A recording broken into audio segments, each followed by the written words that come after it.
By to bring us up to speed. Olamide, good morning. Good morning, team. How are you doing today? Indeed, we do need that update from the Mokwa community. It's scary what is happening, and it's glad that we have people on ground to keep us up to date. Yes. Good morning, Olamide. Good morning. I'll take it away. All right. Good morning, Nigeria.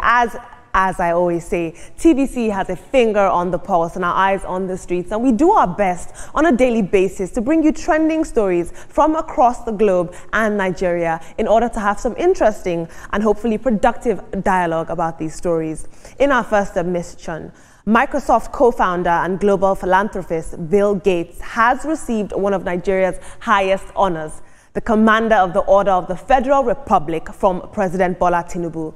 Now, this award recognizes Gates' decade-long contributions to health, education, and poverty alleviation, particularly in Nigeria and across Africa.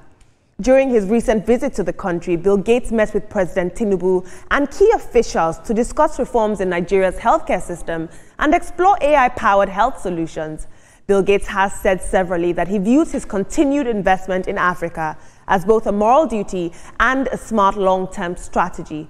Through the Bill and Melinda Gates Foundation, he's committed over $100 billion globally, with $200 billion more planned. Much of it will be targeted at Africa's most urgent needs. He has repeatedly emphasized that progress must be built on African leadership and expertise. Now, there was a lot of sentiment online saying that he views Nigeria as a charity case, but it's important that we see this as a symbiotic relationship. He views Nigeria as a powerhouse of human capital and a frontier for innovation. I think that's how we should look at it. And a lot of people saying that he didn't deserve this honor. I think that he did, and I think that our president is making strategic relationships with global powerhouses like Bill Gates. He's done a lot for Africa. Let's take a look at social media.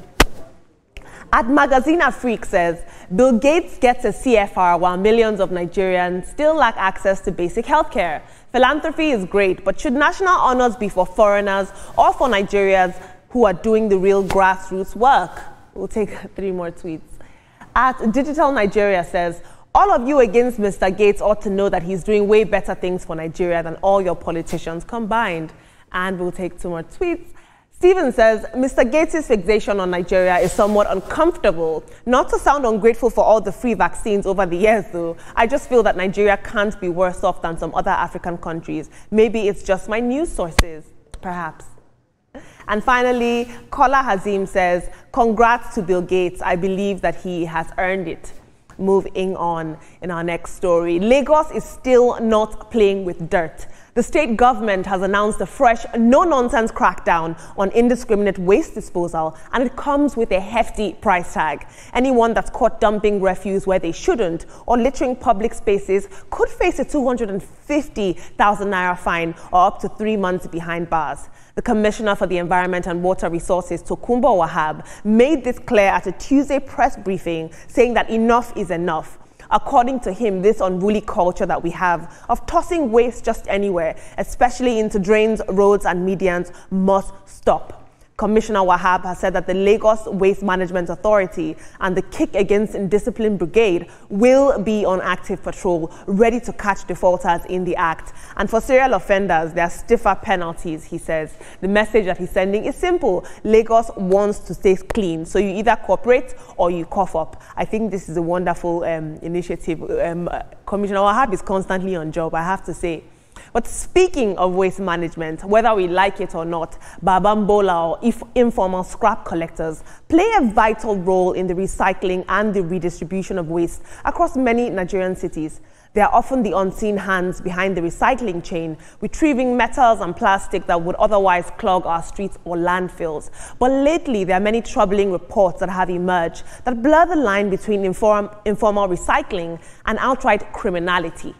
From vandalism to theft and even sometimes violence, some individuals posing as scrap collectors or babambola are now making headlines for the wrong reasons. In a tragic recent case that's going viral in Abuja, a homeowner was reportedly stabbed to death after confronting a scrap collector allegedly caught stealing iron rods from his property. Take a look at this story. Today is 1st June 2025. We are here in Gwagwalada Specialist Hospital or Gwagwalada Teaching Hospital because of the incident that happened this morning. Our brother had been stabbed by the Babambora, that they went to remove grasses and the bograda in their house. And he was able to see them, and for him to ask them, why are you removing this thing? This is my house. That's how they use scissors and knife and stab him to death. He's not inside this motor. He's not inside this motor pickup. So we did everything because we are asking Nigeria to know what they can do about the situation we are facing. The question we must now ask is, where do we draw the line between informal economy and lawlessness? And how do we ensure safety without criminalizing these babambola who are actually just trying to earn an honest living? Now, this is a very, very sad team. You know, they're often on the fringe of society, this babambola. They are very silent. They often go unnoticed. Is there any way, how do we tell the difference between those who are dangerous and those who are not? And should there be any sort of regulation or unionizing for these scrap collectors? Because they are part of society and community. Yes, those companies that are buying scrap from these people should sort of formalize the people that pick scraps for them.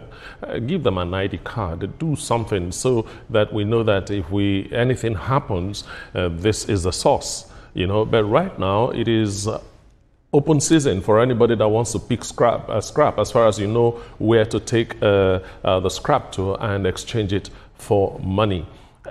Most of our people now are seeing every money-making opportunity from a desperate point of view. If the metal is on a house, it's not scrap. So why go cut it? And then the owner confronts you and you stab the owner to death. That is really bad. Lagos and their ultimatum about keeping Lagos clean, it's a very good step in the right direction, because what happened in Mokwa has been blamed by clogged channels and drainage systems too. You know, you don't want to have another Mokwa in Lagos. It's going to be really devastating. Mokwa is a small town compared to Lagos. Just imagine that kind of flooding and that kind of thing happening in Lagos. The result will be devastating. All right, I want to begin with the story of Bill Gates being awarded the CFR. Of course, it is for those who have contributed in philanthropic aspects to the country. That award, the National Honors, was established in 1963 to honor people who have contributed to the growth of Nigeria in various categories. We have the GCFR, who is meant for those who have held certain positions, talk about the presidents, past presidents, and all of it. And then we have the GCON, and then we have the CFR. But for his philanthropy, I guess that's why he's been given that award by the president, so he's deserving of it. Talking about the Babambola, it's a sad one. We know that even at this environment, talking about Eco Atlantic, some persons have been nabbed for this kinds of activity. So we need to regulate the markets. If there is no market for these things, these people would not go the whole hog to even want to kill people to be able to get scrap to sell. So we need to get to the market. Who are the buyers? Who are those who are enabling these people? Then we can have some regulation at the end of the day. Exactly, and I'll start with the Bill Gates story. I think he's deserving of it because over a period of time, we cannot deny his contributions to Africa, talk about education and healthcare. So I think, you know, it's a step in the right direction for him to get that award.